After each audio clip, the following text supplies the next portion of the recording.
신명기 5장 16절 봉독하겠습니다. 너는 내 하나님 여호와께서 명령한 대로 내 부모를 공경하라. 그리하면 내 하나님 여호와가 내게 준 땅에서 내 생명이 길고 복을 누리리라. 살인하지 말지니라. 간음하지 말지니라. 도둑질하지 말지니라. 내 이웃에 대하여 거짓 증거하지 말지니라. 내 이웃의 아내를 탐내지 말지니라. 내 이웃의 집이나 그의 밭이나 그의 남종이나 그의 여종이나 그의 소나 그의 나귀나 내 이웃의 모든 소유를 탐내지 말지니라. 아멘.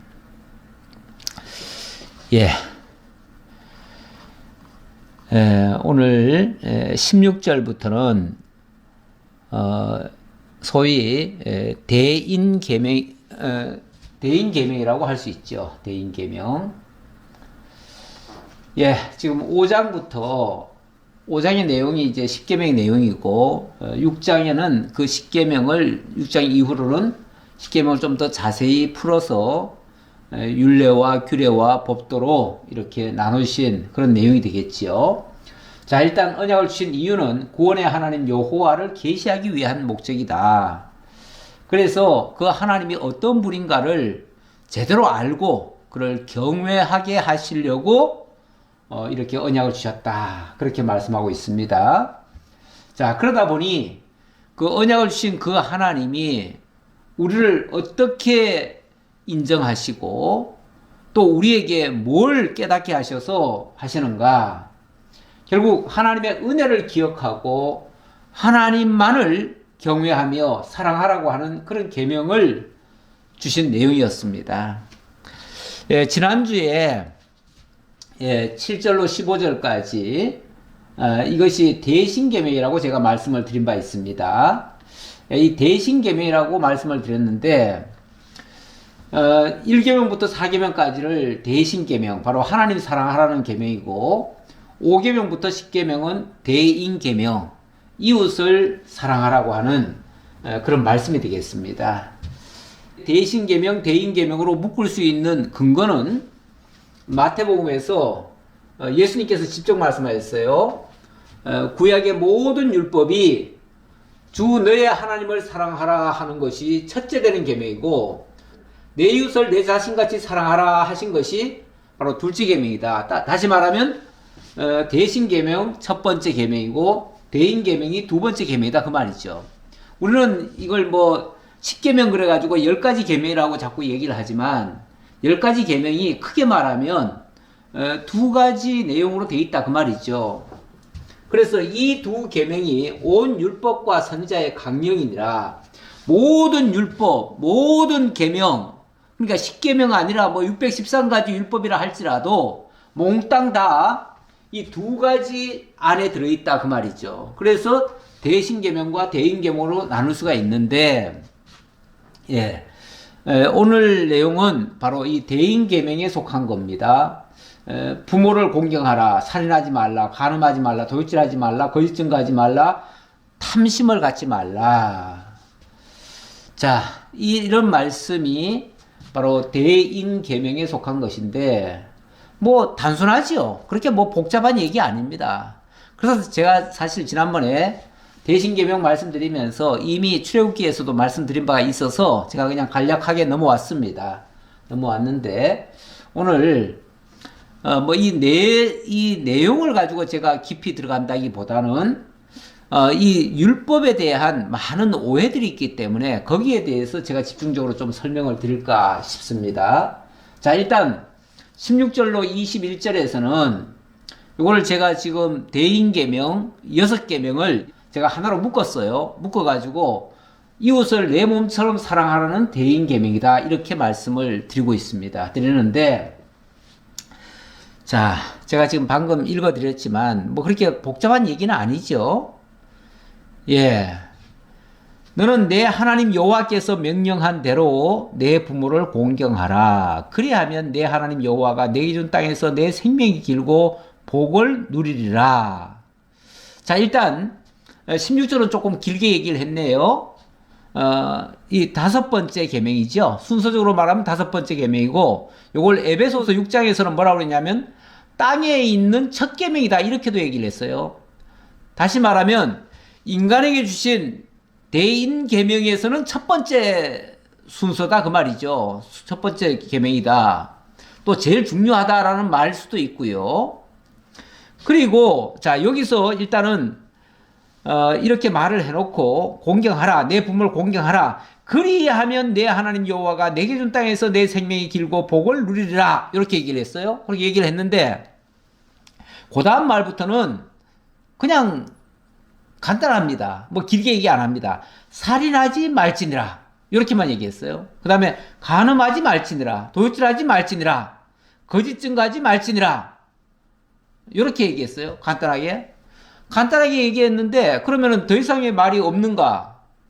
사실은 앞에서 그리하면 내 하나님 여호와가 내게 준 땅에서 내 생명이 길고 복을 누리리라 하는 말씀이 뒤에 계속 덧붙여질 말이에요. 덧붙여질 말인데 똑같은 말을 반복을 안 했을 뿐이죠. 그러니까 예를 들면 17절에 살인하지 말지니라, 그리하면 내 하나님 여호와가 내게 준 땅에서 내 생명이 길고 복을 누리리라. 간음하지 말지니라, 그리하면 내 하나님 여호와가 내게 준 땅에서 내 생명이 길고 복을 누리리라. 이렇게 이해를 하는 것이 좋다, 그 말이죠. 왜냐하면 그게 어찌 보면 똑같은 말이다 보니까 생략이 됐을 뿐이지 그 의미로 준 것이다, 그 말이에요. 그 의미로 준 거니까 결국은 목적이 어디 있냐면 내 하나님 여호와가 내게 준 땅에서 내 생명이 길고 복을 누리게 하려고 이렇게 하는 거다, 그 말이죠. 다시 말하면 부모를 공경하면 내가 내게 준 그 땅에서 길게 있을 수 있다, 오래 살 수 있다, 그 말이죠. 근데 부모를 공경하지 않으면요, 그러면은 그 땅에서 얼마 안 가서 쫓겨날 수 있다, 이 얘기예요. 그러면 이 부모를 공경한다는 말이 뭔가? 뭐 부모 공경이라는 말을 모르는 사람이 어디 있겠어요. 뭐 부모님을 잘 섬기라고 하는 말이구나, 효도하라는 말이구나. 그래서 오죽하면은 기독교에서도 효복음이라고 하면서 부모를 공경하는 것이 효다. 그러니까 이 내용은 바로 효복음이다. 그래가지고 효를 강조하는 교단이 있습니다. 유독 효를 많이 강조하지요. 그래서 뭐 효 대학도 만들고 효 무슨 뭐 여러 가지 기관들도 만들었어요. 그런데 그러면 이 효가 유교와 같은 그런 효를 얘기하는 건가, 단순히? 그러면서 실제로 그 효복음을 주장하시는 분은 유교의 효와 원리상 같다고 그래요. 그래가지고 유교의 효도 그걸 효도를 하면 정말 그 집안이 복을 받아가지고 잘 산다. 그러니까 효도는 무조건 잘 사는 복의 비법이다, 뭐 이렇게까지 얘기를 하는데 사실은 그 얘기는 아니죠. 그 얘기는 아니에요. 그러면 이게 본 뜻은 뭔가? 사실 여기 부모라는 세대는요, 하나님의 역사를 직접 본 세대입니다. 본 세대고, 여기 지금 이 말씀을 듣는, 이 교육을 받는 이 세대는 두 번째 세대예요. 두 번째 세대.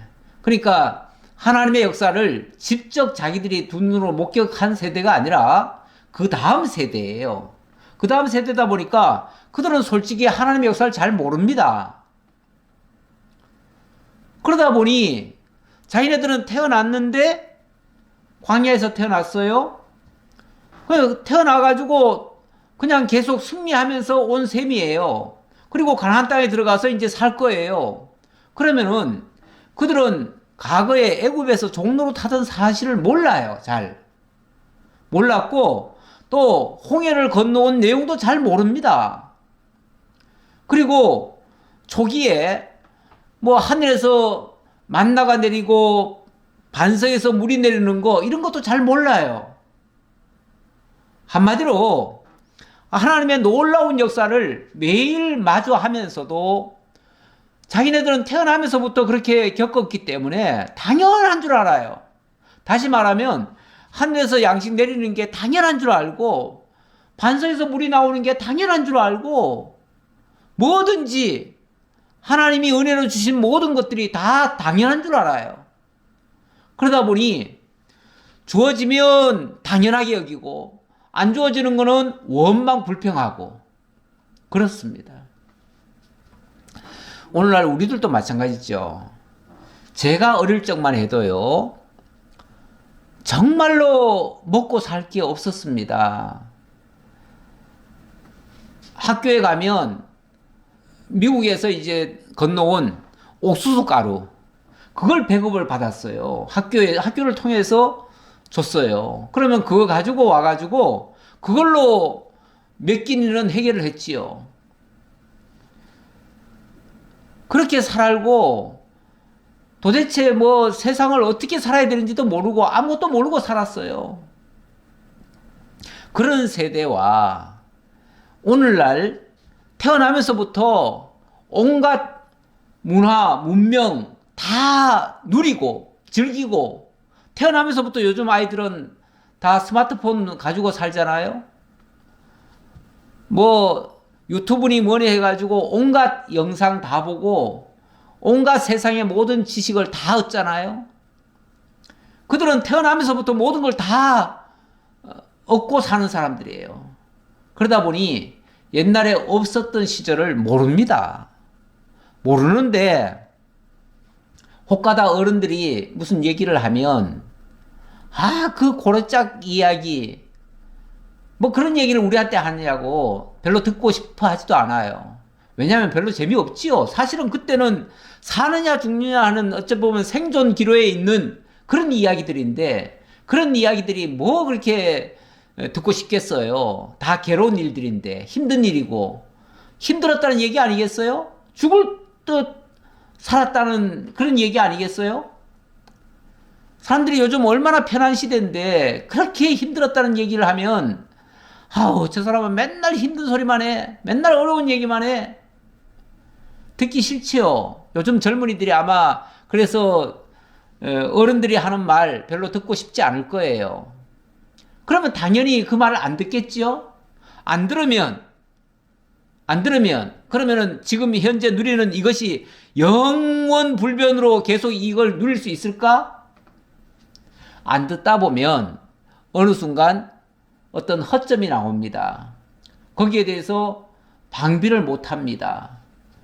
그러다가 정말 환난을 만나거나 국난을 만나면 어찌할 바를 모릅니다. 그러다가 결국은 그 위기 상황 속에서 대처를 못 해가지고 결국은 나라에서 쫓겨날 수도 있고 또 옛날 같은 그런 시절이 또 올 수도 있어요. 제가 칼럼에다가 그 IMF 시절 이야기를 좀 적었는데 뭐 성도님들 중에서는 별로 그 시절이 그렇게 유쾌하지 않기 때문에 듣고 싶지 않을지도 모르겠습니다. 특히 아이들은 뭐 이런 이야기를 다 하나 싶을지도 모르겠습니다. 그러나 그 사실을 모르면 그때 그 어려운 과정을 모르면 우리가 제2, 제3의 IMF도 겪을 수 있습니다. 얼마든지 역사는 되풀이될 수 있는 거예요. 그랬을 때에 과연 우리가 과거처럼 그렇게 슬기롭게 헤쳐나올 수 있을까? 그거 안 배우면 헤쳐나올 수 없습니다. 마찬가지로 이스라엘 백성들이 하나님의 역사를 배우지 아니하면 그 위기 상황을 이겨낼 방법이 없습니다. 근데 그 위기 상황을 누가 알려줄까요? 그걸 알려줄 사람들이 바로 부모 세대인 거예요. 그래서 그 부모를 공경하라는 거예요. 그러니까 그 당시에 부모는 그냥 생물학적인 부모뿐 아니라 하나님의 역사를 직접 목격하고 하나님의 말씀을 직접 들었던 사람들이에요. 그러니까 그들이 전해주는 말은 곧 그때는 성경이 따로 기록이 안 됐었으니까 그들의 말은 곧 성경 말씀과 같은 거예요. 그러니까 이 말은 결국은 하나님의 말씀을 청종하는 자만이 그 땅에서 하나님의 약속대로 그 유업을 받고 그 기업을 가지고 영원 무궁토록 살 수 있다. 그러나 그걸 잊어버리면 우리 하나님은 역사를 과거로 후퇴시켜서 또 그 땅에서 너희들 또 쫓겨날 수 있게 할 것이다. 그 얘기예요. 마찬가지예요. 그 뒤인 얘기도 살인하지 말라. 너희가 살인하면 하나님이 언약대로 생육 번성시키시고 땅을 정복하시고 그렇게 나라를 주시겠다고 했는데 살인하고 서로 미워하고 죽이고 이러면은 그거 되겠어요? 안 되지 당연히. 마찬가지예요. 간음하는 것도 마찬가지고 도둑질하는 것도 마찬가지고 거짓 증거하는 것도 마찬가지고 다 그런 논조로 이해하시고 그러나 너희들이 이거를 하나님의 뜻으로 받아가지고 그것을 명심하면 하나님께서 반드시 그 준 땅에서 길이길이 살면서 하나님이 약속하신 그 복을 다 누리게 될 것이다. 라는 그 말이다. 그 말이죠. 자, 그런 얘기고요. 자, 그리고 나서 자, 율법관에 대해서 제가 조금 제가 칼빈의 율법관을 하나 가져왔습니다. 율법관을 가져온 이유는 이 율법에 대해서 오해가 여전히 많습니다. 무슨 소리냐면 자, 우리는 율법이 오게 된 이유와 그 목적이 분명히 하나님께서 정해놓은 게 있는데 그거 말고 다른 뜻으로 이걸 이해하시는 분들이 많아요. 심지어 어떻게까지 얘기를 하냐면 칼빈 같은 경우는 이거를 율법을 이렇게 세 가지로 나눴어요. 나눠가지고 의식법, 국가법, 도덕법 이렇게 분류를 했습니다. 칼빈은 원래가 법학도였어요. 법학도였기 때문에 뭐든지 이 법적으로 이해를 잘합니다. 그러다 보니까 율법도 보면서 이거는 법적으로 이걸 도입하면 좋겠다. 그래서 실제로 그 제네바시에 수상이 되면서 제네바시에서 이 율법을 가지고 십계명을 가지고 그 백성들이 지켜야 될 법으로 삼기도 했는데 이분이 이 율법을 세 수로 나눴습니다. 나눠가지고 의식법, 국가법, 도덕법으로 나눴는데 예를 들면 의식법이라고 하는 것은 구약 성도들이 지킬 제사법이다. 그렇기 때문에 오늘 우리는 구약 성도들이 아니다. 구약 성도들이 아니기 때문에 더 이상 소 잡고 양 잡아서 제사 드리는 식의 그런 의식법은 지킬 필요가 없다. 우리는 이방인이기 때문에 그 얘기를 했어요. 그러면서 이 의식법은 안 지켜도 된다. 쉽게 말하면 그렇게 얘기를 한 거죠. 그 다음에 이 국가법이라고 하는 것은 이스라엘 민족이 지켜야 될 법이다. 예를 들어서 여기 이제 뒤에 가면은 이 계명을 가지고 율례로 나눠놨잖아요. 나눠가지고 613가지로 지금 나눴는데 그 613가지 그 율례들 보면은 사실 이방인들은 해당 안 되는 얘기들이 많이 있어요. 납득하기 어려운 얘기들도 있다고요. 그러니까 이거는 이스라엘 민족들에게 주신 하나님의 법이기 때문에 이건 이스라엘 민족들이 지켜야 할 법이지 우리 이방인들이 지킬 법은 아니다. 그래서 이것도 우리하고는 해당이 안 된다. 이렇게 얘기를 해요. 그런데 요거 세 번째 이 도덕법이라고 하는 거 요거는 예를 들어서 부모를 공경하라, 살인하지 말라, 도둑질하지 말라, 간음하지 말라 이런 거는 이거는 이방인이든 유대인이든 어느 나라 사람이든 간에 이거는 꼭 지켜야 될 법이다. 이걸 안 지키면 안 된다. 그래서 이거는 우리가 도덕법으로 받아야 된다. 이렇게 얘기를 했습니다. 그러면서 이거는 구원받은 백성들도 다 지켜야 된다. 그래서 오늘날 우리에게도 이건 해당되는 법이다. 그래서 십계명을 그대로 지켜라 라고 얘기를 합니다. 그래서 요거는 지켜야 된다. 그러면 다시 한번 생각해 봅니다. 그러면은 이게 전부 다 이게 지금 율법인데요. 쉽게 말하면 율법인데 그러면 이 율법이 다 이루어진 겁니까? 아직 덜 이루어진 겁니까? 예를 들면 요건 안 지켜도 된다고 했으니까 요건 이루어진 거나 마찬가지죠? 그런데 이거는 지금 우리가 지켜야 된다고 하니까 이건 아직 덜 이루어진 거나 마찬가지죠. 그러면 율법이 일부는 이루어지고 일부는 안 이루어졌다 이렇게 말할 수 있는 거예요. 근데 율법이 이루어진다고 하는 말은 예수님이 이 땅에 오셨을 때에 예수님이 그렇게 말씀하셨어요. 율법에 대해서 내가 율법을 폐하러 온 것이 아니요 완전케 하러 왔다. 그렇게도 말씀하셨고 내가 다 이루었다 이런 말씀도 하셨어요. 십자가상에서 내가 다 이루었다 이렇게 말씀하셨어요. 그거를 보통 우리가 어떻게 이해를 하냐면 예수님이 율법을 완성하셨다. 율법을 다 이루셨다. 이렇게 얘기를 합니다. 근데 율법을 다 이뤘다고 하면 그러면 예수님이 율법을 하나하나 문자적으로 그걸 다 이뤘는가? 근데 또 우리가 성경을 살펴보면 꼭 그건 아니거든요. 예를 들면 안식일 문제만 해도 예수님은 율법을 자꾸 범한 케이스가 자꾸 나오잖아요. 안식일 날 아무것도 하지 말아야 되는데 예수님은 병자들을 고치고 예수님이 안식일 날 하신 일이 많아요. 오히려 안식일 날 더 많이 하셨어요. 왜 그러냐면 평일날은 집중적으로 모여있는 장소에 예수님이 안 가셨거든요. 그런데 안식일이면은 회당으로 가시잖아요.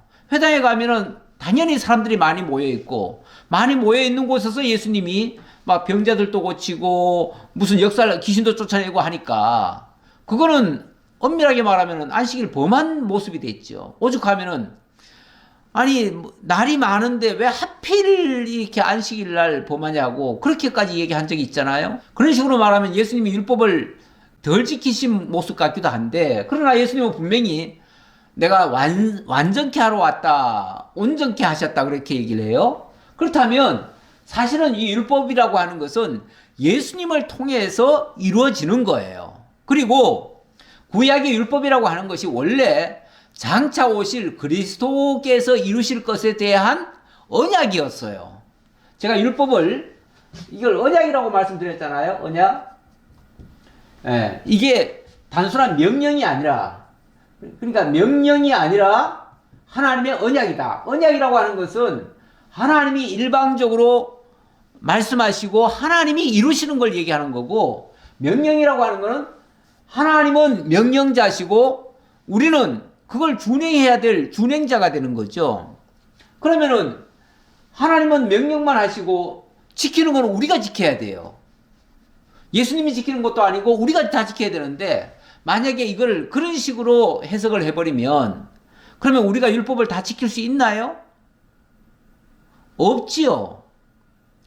오히려 율법을 지키려 했던 유대인들은 결국은 다 율법에 저촉이 돼버렸어요. 그래서 오죽하면은 율법 아래에서 의인 없나니 하나도 없으며 율법이 오기 전까지는 자기네들이 의로운 줄 알았는데 율법이 오니까 자기네들은 다 죄 아래 가두어졌어요. 그래서 율법이 결국은 모든 인류를 죄 아래 가둬버린 꼴이 돼버렸어요. 왜냐하면 율법 안에서 지켜서 의롭게 될 사람이 하나도 없으니까요. 그래서 율법을 다 이 명령을 다 불순종한 꼴이에요. 불순종했으니까 다 죄인이 돼버렸죠. 자 이렇게 되면 그러면 율법 아래에서 모든 사람이 다 죄인 되고 그걸로 말미암아 다 멸망할 거 아니겠어요. 그런데 예수님이 오셔서 하신 일이 뭐예요? 율법 외에 예수님이 율법을 당신이 완성하시고 의를 이루셨잖아요. 근데 율법을 이루고 의를 이루셨다기보다는 율법을 당신이 다 짊어지신 거예요. 그래서 율법의 요구를 당신이 다 들어주신 거예요. 율법의 요구가 뭡니까? 율법의 요구라고 하는 것은 율법이 결국은 모든 사람을 다 죄 아래 가둬버렸잖아요. 그리고 죄의 싹은 사망이잖아요. 결국 율법의 요구라고 하는 것은 죽음이에요. 죽음. 그래서 예수님은 죽어야 돼요. 율법 아래에서 죽으셔야 된다고요. 그래서 율법 아래에서 죽으시니까 죄값을 다 제하신 거예요. 죄값을 다 치르신 거예요. 쉽게 말하면 우리가 져야 할 모든 죄값을 당신이 율법의 저주로 죽어지심으로 말미암아 죄값을 다 치러버리신 거예요. 그러고 나니까 이제 죄에 대해서는 죽어버렸잖아요. 죽은 자에게는 더 이상 율법이 죄를 정죄하지 못해요. 세상에서도 사람이 어떤 죄를 저질렀는데 그 사람을 처벌하려다가 그 사람이 죽어버리면은 더 이상 처벌 안 해요. 그래서 공소권 없음하고 끝내버려요. 사건을 종결시켜버려요. 마찬가지로 예수님이 이 죄에 대해서 율법 아래서 죽어버리시니까 그게 사실은 율법을 다 지키신 거예요. 다 이루신 거예요. 그러니까 더 이상 죄라고 하는 것은 어디에도 물을 수가 없는 거예요. 예수님이 그 죄값을 다 가져가 버리신 거예요. 가져가 버리고, 그리고 예수님이 사흘 만에 부활하셨어요. 부활하셨는데 어떻게 부활하셨냐면 하나님의 뜻을 다 이루심으로 의를 이루신 거예요. 그게 하나님의 의가 된 거예요. 그 의를 모든 믿는 자에게 입혀주시는 거예요. 그래서 오늘 우리가 그 예수를 믿음으로써 그가 이루신 그 의가 내 것이 되어버리는 거예요. 그래서 예수 그리스도의 의로 우리가 의롭게 되는 거예요. 그래서 이제는 율법과 상관없이 그리스도를 믿음으로만 의롭게 되는 거예요. 이 율법을 지켜서 의롭게 되는 게 아니라 그리스도를 믿음으로 율법과 상관없이 의인이 되는 거예요. 이런 얘기가 이제 성경에 여러 군데 사실 나오죠. 제가 지금 말한 거는 이 모든 것을 종합한 말이에요. 종합한 말인데 몇 군데만 한번 조금 찾아보지요. 예, 골로새서 같은 경우 2장 16절에 보니까 먹고 마시는 것과 절기나 초하루나 안식일을 이유로 누구든지 너희를 비판하지 못하게 하라. 이것들은 장래일의 그림자이나 몸은 그리스도의 것이니라. 자, 구약에 있었던 모든 율법적인 행위들, 의식적인 행위들, 절기나 이런 것들, 안식일까지도 다 이거는 장래일의 그림자였다. 이렇게 얘기를 합니다. 장래일의 그림자. 자, 그림자는 사실은 껍데기나 마찬가지거든요. 그런데 그림자가 있다는 것은 알맹이가 있잖아요. 실체가 있잖아요. 그 실체가 뭐냐면 바로 그리스도예요. 그리스도. 결국 구약의 율법이라고 하는 것은 장차 그리스도를 가리키는 하나의 그림자와 같은 거예요. 그러니까 율법이 실체가 아니라 율법은 장차 그리스도를 가리키는 그런 그림자다. 그러니까 더 이상 그 율법을 가지고 시시비비를 걸어서는 안 된다 그 얘기예요. 그러면서 아무도 꾸며낸 겸손과 천사 숭배를 이유로 너희를 정죄하지 못하게 하라. 그가 본 것에 의지하여 그 육신의 생각을 따라 헛되이 가장하고 머리를 붙들지 아니하는지라. 만약에 어떤 율법이나 또 어떤 계명이나 이런 걸 가지고 그걸 지켜야 된다고 자꾸 얘기를 하면 그거는 꾸며낸 겸손과 천사 숭배와 같다. 왜냐하면 이 율법이라고 하는 게 천사를 통해서 기록해서 준 거거든요. 모세에게 준 거기 때문에 결국 그 말에 의존하는 것은 천사 숭배하는 거나 마찬가지다. 자, 그렇게 하는 것은 육신의 생각을 따라 헛되이 과장하는 것이고 머리를 붙들지 아니하는 것이다 그 말이에요. 자, 머리가 실체 아닙니까? 그림자라고 하는 것은 그 머리가 비춰진 것일 뿐이지 그거는 아무것도 아니에요 사실은. 그러면은 정작 붙들 것은 머리지 그 그림자가 아니지 않느냐 그 말이죠. 어떤 의식이나 행위나 이런 모든 것들은 다 그것이 본 것에 의지해서 육신의 생각을 따라 헛되이 과장하는 것에 불과하다. 굳이 그렇게 안 해도 될 일을 갖다가 그렇게 함으로써 마치 뭔가 이룬 것처럼 그렇게 하는데 그거는 사실상 그 머리를 붙드는 게 아니다. 그 몸을 붙잡는 게 아니다. 그 말이에요. 그러면서 너희가 세상의 초등학문에서 그리스도와 함께 죽었거든 어찌하여 세상에 사는 것과 같이 규례에 순종하느냐. 이 세상의 초등학문에서 율법이라고 하는 걸 다른 표현으로 세상의 초등학문 같은 거다 이렇게도 표현을 해요. 근데 거기에 머무르면 너희가 그리스도와 함께 죽고 그리스도와 함께 다시 살아났다고 하면서 여전히 거기에 매달려 있으면 그 말이에요. 그런 것들은 붙잡지도 말고 맛보지도 말고 만지도 말라 하는 것인데, 왜냐하면 이 모든 것은 한때 쓰이고는 없어질 것들인데 그것에 계속 그 명령과 가르침을 지금 따르고 있다면 결국은 지금도 율법을 계속 붙잡아야 산다고 얘기하는 사람이나 똑같지 않느냐 그 말이죠. 근데 그게 어찌 보면 헛개비를 붙드는 거나 마찬가지 아니냐. 그거는 머리를 붙드는 것도 아니고 몸을 붙드는 것도 아니다. 몸은 그리스도인데 그리스도를 붙들어야지 그 말이에요. 뭐 비슷한 말씀인데요. 갈라디아 4장 9절에서는 종로로 타듯 삼가 여전히 율법을 그대로 지킨다면 그건 헛될까 두렵다 이런 말을 하고요. 그리고 율법에 대해서는 뭐라고까지 얘기를 했냐면 개혁할 때까지 맡겨두신 것이다. 히브리서에서는 그렇게 얘기를 합니다. 개혁할 때까지 맡겨둔 것이다. 그 개혁이라고 하는 거는 뭔가를 바로잡는 걸 얘기하는 거거든요. 바로잡는데 율법의 근본 의도로 돌아갈 때까지 그 껍데기 율법이 역할을 하고 있었지만 결국은 그리스도가 오심으로부터 그리스도가 오셔서 개혁을 할 때까지 그때까지만 필요했고 그 이후에는 어찌 보면 그 율법이 더 이상 기능을 하지 않는다. 그 얘기예요.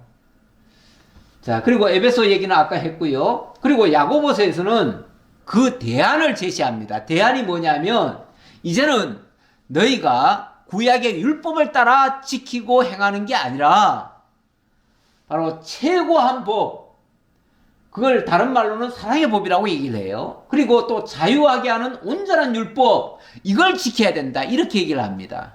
근데 이 자유하게 하는 온전한 율법이란 말이, 자, 제가 한번 그 말에 제가 한번 이의를 제기해 볼게요. 여러분, 법이라고 하는 것을 우리가 받으면 자유로운가요? 우리가 법이 없을 때는요, 오히려 자유롭습니다. 근데 법이 주어지는 순간 굉장히 부자연스러워요.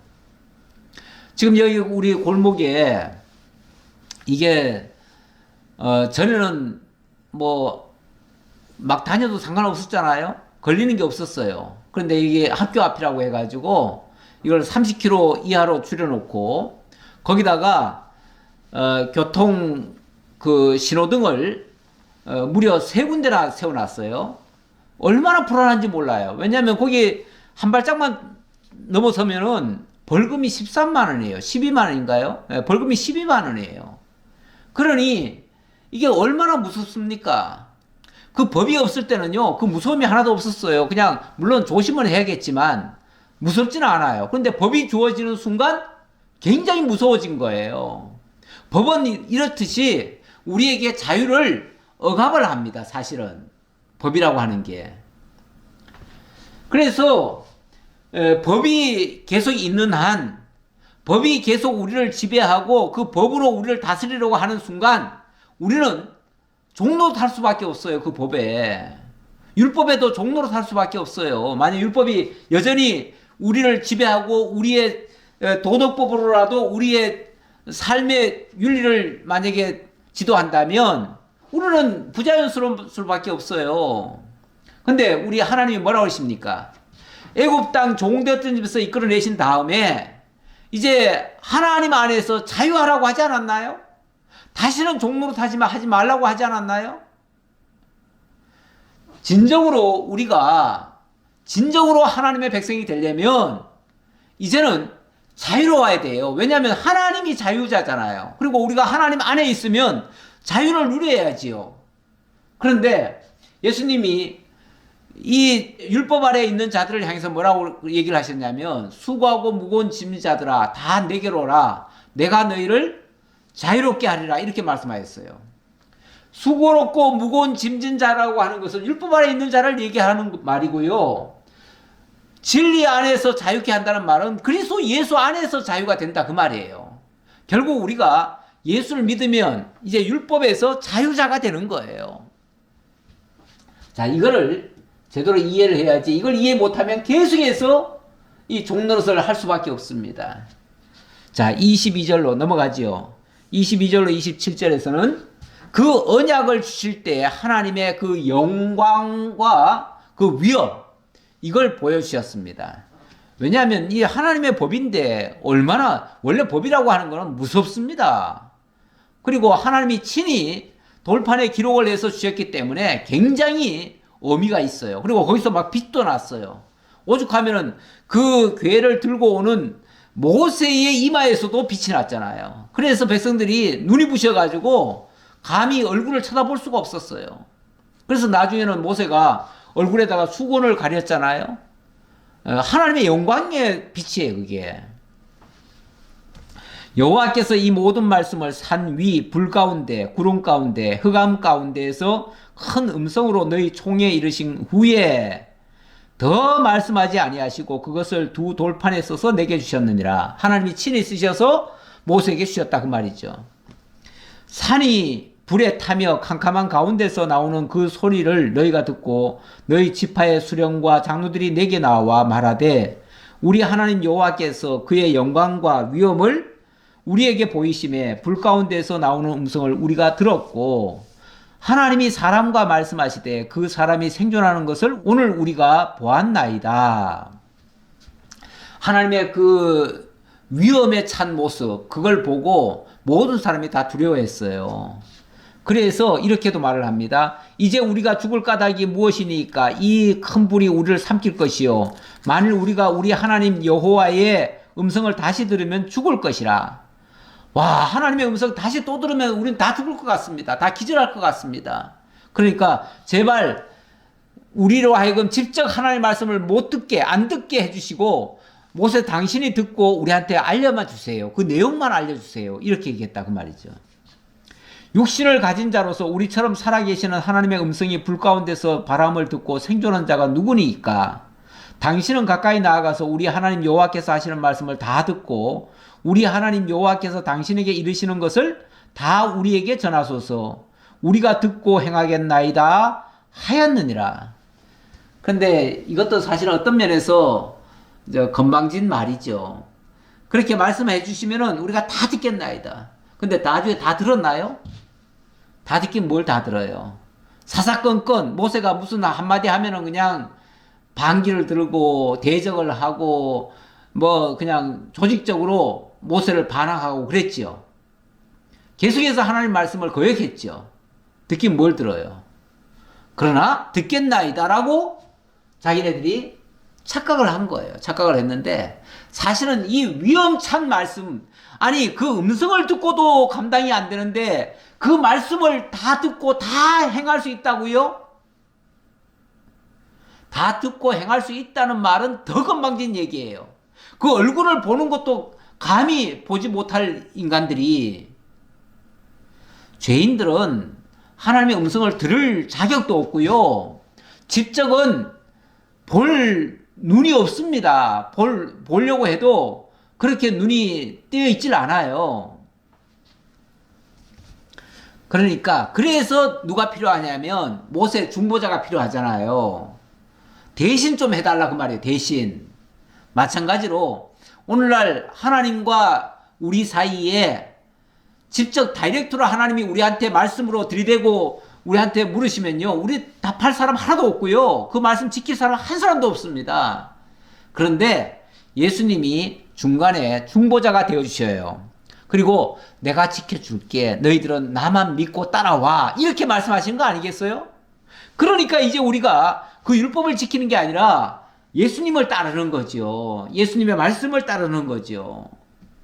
그래서 우리는 옛 계명을 지키는 게 아니에요. 이제는 새 계명을 지키는 거예요. 어찌 보면 그래서 오죽하면은 예레미야에서 하나님이 그렇게 말씀하셨잖아요. 예레미야를 통해서 내가 전에 옛 계명을 너에게 주었는데 너희들이 도무지 지킬 수가 없었다.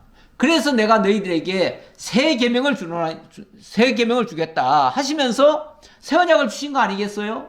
그 새 언약은 돌비에 새긴 그 말씀이 아니고 너희 마음 속에 하나님이, 성령이 함께 하셔서 성령이 일러주시는 것을 마음에 새겨가지고 새긴 것이 나오도록 하는 것. 그래서 그걸 다른 말로 뭐라 그러냐면 성령의 법이라고 그래요.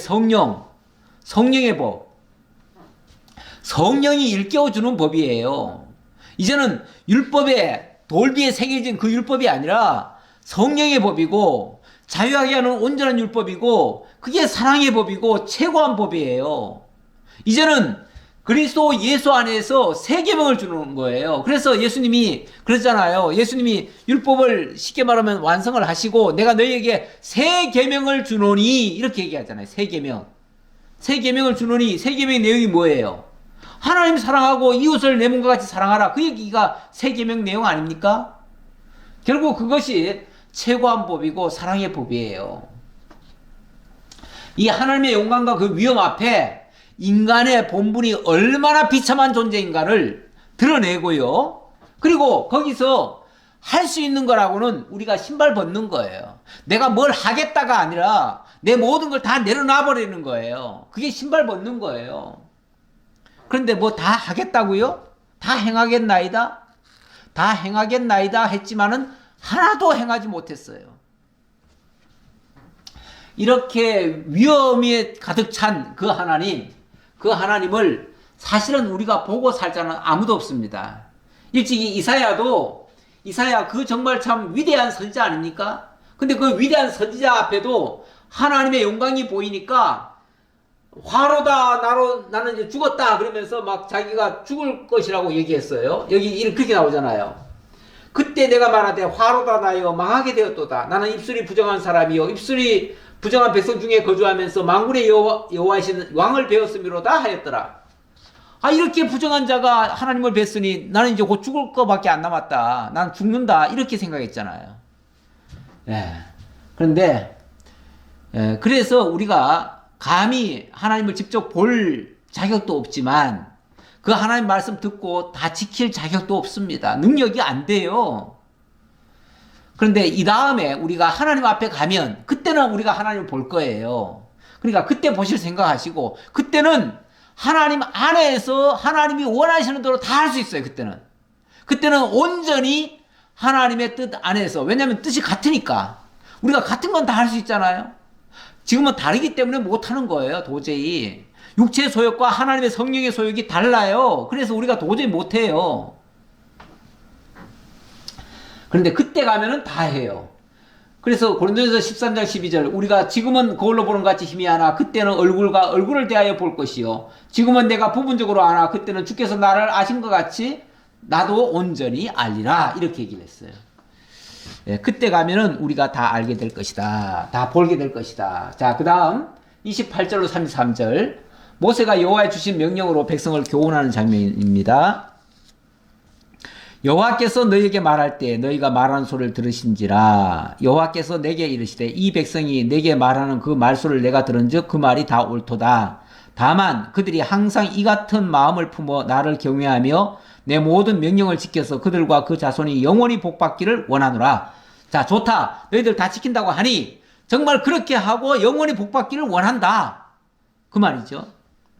가서 그들에게 각기 장막으로 돌아가라 이르고 너는 여기 내 곁에 서 있으라. 내가 모든 명령과 규례와 법도를 내게 이르리니 너는 그것을 그들에게 가르쳐서 내가 그들에게 기업으로 주는 땅에서 그들에게 이것을 행하게 하라 하셨나니 그런즉 너희 하나님 여호와께서 너희에게 명령하신 대로 너희는 삼가 행하여 좌로나 우로나 치우치지 말고 너희 하나님 여호와께서 너희에게 명령하신 모든 도를 행하라. 예.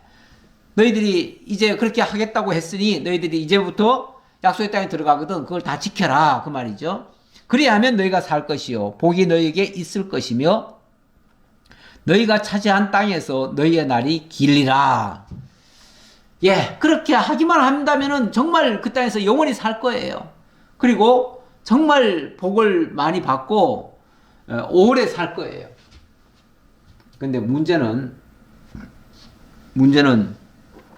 그렇게 할 수 있느냐가 문제인데 사실 이렇게 큰 소리 쳤다가도 그 땅에 들어가서는 고사하고 광야에 있을 때도 제대로 못 지켰어요. 근데 그 땅에 들어가면 다 지킬 수 있다고요? 못 지켜요, 사실은. 자, 그런데 우리 하나님께서 이걸 지금 백성을 교훈한다고 그랬잖아요. 교훈한다고 그랬는데 교훈한다는 말이 뭔가 일단 성경의 교훈이라고 하는 것을 좀 생각을 해보려고요. 일단 성경의 교훈이 뭔가를 생각해 봅시다. 성경의 교훈이라고 하는 게 율법을 지키게 한다는 얘기인가요? 아니면은 하나님을 믿게 한다는 얘기인가요? 율법을 다 지키게 하는 것이 이 교훈의 목적인가요? 사실은 율법을 다 지키지도 못하고요. 나중에 보면 모세가 그런 말도 합니다. 내가 이렇게 너희들에게 얘기를 하지만 너희들이 못 지킬 것을 내가 다 한다. 그리고 너희들이 먼 나라로 쫓겨가고 그렇게 고생할 것도 다 한다. 이런 식으로 얘기를 해요. 예. 그래서 사실은 이렇게 말씀을 하지만 결국은 다 못 지킬 법이에요. 못 지킬 법이니까 결국은 다 정죄가 받는 거 아니겠어요? 그러니까 결국은 먼 나라 쫓겨가는 거 아니겠어요? 예, 그렇게 되는 거예요. 그런데 일단 성경의 교훈이라고 하는 것은 율법을 지키게 하려는 게 목적이 아니고 하나님을 믿게 하려는 거예요. 예, 이걸 제가 말씀드리고 싶어서, 왜냐하면 교훈 그러면은 자꾸 성경이 다 교훈 아니냐, 그러니까 우리가 보고 지키라는 거 아니냐 이렇게 생각하는데, 자, 디모데후서 교훈에 대해서 이 말씀을 하나 가져와 봤습니다. 여기 보니까 너는 배우고 확실한 일에 거하라. 너는 내가 누구에서 배운 것을 알며 또 어려서부터 성경을 알았나니 하면서 성경이 뭔가를 얘기를 하고 있습니다. 성경의 목적이 어디 있는가? 성경은 능히 너로 하여금 그리스도 예수 안에 있는 믿음으로 말미암아 구원에 이르는 지혜가 있게 하느니라. 자, 여기 분명히 이 말을 했어요. 그리스도 예수 안에 있는 믿음으로 말미암아 구원에 이르는 지혜가 있게 한다. 자, 그리스도 예수 안에서 믿음으로 말미암아, 예. 자, 그리스도 예수 안에서만 가능한 얘기예요. 그리스도 예수 밖에서는 불가능한 얘기예요. 자, 일단 그리스도 예수 안에서, 그것도 우리가 그 예수를 믿음으로 말미암아 하나님이 정하신 그 구원에 이르는 지혜가 있게 만드는 것이 원래 성경의 교훈이에요.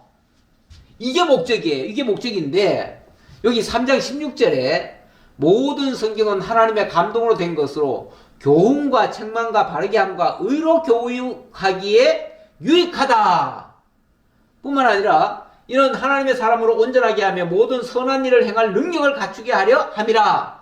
자, 이렇게 말을 하다 보니, 이 성경이 바로 우리에게 뭔가 교훈을 주고 책망을 하고 바르게 하고 의로 교육하기에 유익하다고 했으니까, 결국 우리를 막 책망을 해가지고 율법을 지키게 해가지고 율법을 지켜서 의롭게 되라는 얘기구나, 이렇게 또 오해를 한다고요. 이렇게. 근데 그 말이 아니고, 자, 하나님의 사람으로 온전하게 하며 모든 선한 일을 행할 능력을 갖추게 하려 함이라 그랬는데, 여기 모든 선한 일 그랬어요. 선한 일. 자, 선한 일이 뭡니까? 선한 일이. 가장 선한 일이 뭡니까? 제 아들이 예수님께 물었지요. 무엇이 선한 일입니까? 그랬더니 하나님과 그의 보내신 자 예수를 믿는 것이 선한 일이다. 하나님의 일이다. 이렇게 얘기를 했어요. 선한 일이 곧 하나님의 일이고 하나님의 일은 예수 믿는 일이다. 이 말이에요.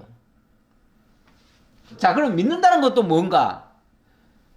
하나님 잘 믿는다고 하는 것이 뭐 율법을 그대로 잘 지키는 것을 또 믿는다라고 또 그렇게 또 생각하시는 분이 있어가지고, 율법을 지킨다는 것이 곧 하나님을 믿는다는 얘기인가?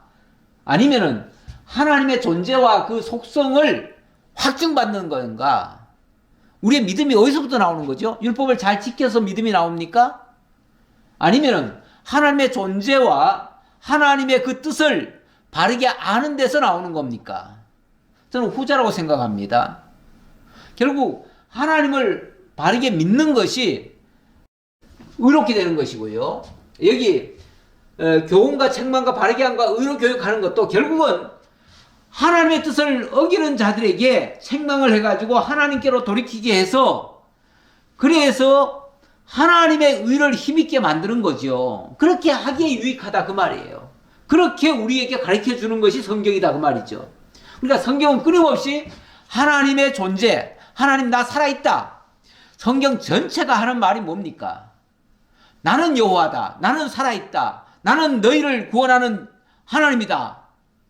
이거 알려주는 거 아니에요? 하나님 계시가 성경의 근본 목적 아닙니까? 그리고 그걸 알려주니까 우리로 하여금 믿게 하고 그 믿음을 통해서 하나님의 의를 힘있게 되는 거 아닙니까? 자, 이렇게 말씀을 드릴 수 있고요. 결국 믿음으로 의롭게 하는 것이다 그 말이에요. 자, 마지막 결론은 제가 이걸 가져왔습니다. 그러므로 로마서 3장 20절입니다. 그러므로 율법의 행위로 그의 앞에 의롭다 하심을 얻을 육체가 없나니 율법으로는 죄를 깨달음이라. 자, 율법이라고 하는 것이 오기 전까지는요, 사람들이 다 나름대로 자기가 착한 줄 알고 옳은 줄 알고 그렇게 삽니다. 저마다. 그런데 법이 딱 들어오는 순간 그 법에 자기를 비춰보니까 내가 이것도 걸리고 저것도 걸리고 다 걸려요. 원래 법이 없을 때는 안 걸리다가 법이 오면요 다 걸립니다. 그러니까 법이 새로 만들어지는 거 너무 좋아하지 마세요. 무슨 법 자꾸 무슨 사고 하나 나올 때마다 법을 만들잖아요. 근데 그 법을 만들면은 무수한 사람들이 또 새로운 죄에 걸려요. 다 법이 나오는 순간부터 계속 법은 그 죄를 만들어냅니다. 없던 죄가 나오는 건 아닌데 죄가 없는 줄 알았다가 죄로 드러난다 그 말이죠. 그런데 그러면 그 율법을 잘 지키면 그러면 죄가 안 되는가? 물론 다 지키면 되겠죠. 그러나 어차피 그걸로 다 지킬 수가 없기 때문에 결국은 의롭게 될 사람이 한 사람도 없어요. 그래서 의인은 없나니 하나도 없다는 소리가 그래서 나온 거예요. 그래서 하나님이 이 율법 외에 하나님의 한 의가 나타나도록 만들었어요. 그러니까 율법을 통해서의 의가 아닌 새로운 의가 필요한 거예요. 그 의가 뭐냐면 바로 율법과 선자들에게 증거를 받은 것인데 그거는 그리스도를 통한 의라 그 말이에요. 곧 예수 그리스도를 믿음으로 말미암아 모든 믿는 자에게 미치는 하나님의 의니 여기에는 차별이 없어요. 여기에는 유대인이라고 특별히 더 많은 의를 가졌고 이방인은 의를 조금 받고 그러지 않아요. 누구든지 그 예수를 그리스도로 믿으면은 다 의롭게 되는 거예요. 모든 사람이 죄를 범하였으며 다 율법 아래에서 죄로 드러났음에 하나님의 영광이 이르지 못하더니 당연하지요. 율법 아래에서는 아무도 하나님께로 나갈 자가 없어요. 그런데 그리스도 예수 안에 있는 속량으로 말미암아 결국 예수님이 그 죄값을 율법의 그 요구를 예수님이 죄값을 들어주셔가지고 그래서 하나님의 은혜로 값없이 의롭다 하심을 얻은 자 되었느니라. 그러니 우리는 이제 거저받은 꼴이죠. 왜냐하면 우리가 한 게 아무것도 없는데 율법을 지킨 게 아무것도 없는데 예수님이 지켜주시고 그걸로 값을 치러가지고 그 값을 우리한테 지불하셔서 우리가 의롭게 됐으니 우리는 은혜로 거저받은 거 아니냐 그 말이죠. 자, 그리고 로마서 8장에서는 또 이렇게 이어지네요. 그러므로 자, 율법 이야기 계속 하다가 그러므로 이제 그리스도 예수 안에 있는 자에게는 결코 정죄함이 없나니 그래서 이제 그리스도 예수 안에서는 더 이상 어떤 경우에도 정죄함을 받지 않는다. 왜냐하면 율법에 의하면은 걸리겠죠. 여러 가지 걸리겠지만 이제는 그 율법과 상관없이 그리스도 예수 안에서는 정죄함을 받지 않는다. 왜냐하면 이런 그리스도 예수 안에 있는 생명의 성령의 법이 죄와 사망의 법에서 너를 해방하였습니다. 생명의 성령의 법이 뭐냐면 새 언약이에요. 이게 새 언약이고 죄와 사망의 법이 이게 율법이에요. 이게 옛 언약이에요. 그러니까 그리스도 예수 안에 있는 생명의 성령의 법이 이 새 언약에 의한 법이 옛 언약 아래서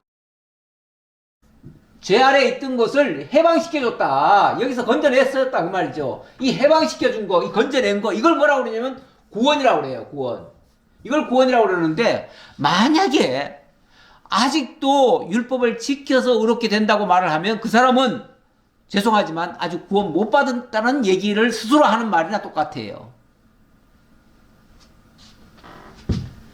자, 그러면서 율법이 육신으로 말미암아 연약하여 할 수 없는 그것을 그러니까 율법은 절대로 우리의 육신의 행위를 통해서 할 수 없어요. 의를 이룰 수 없는 그것을 누가 해요? 하나님은 하시나니. 자, 사람은 절대로 스스로 의롭게 될 수가 없는데 하나님은 할 수 있대요. 어떻게 해요?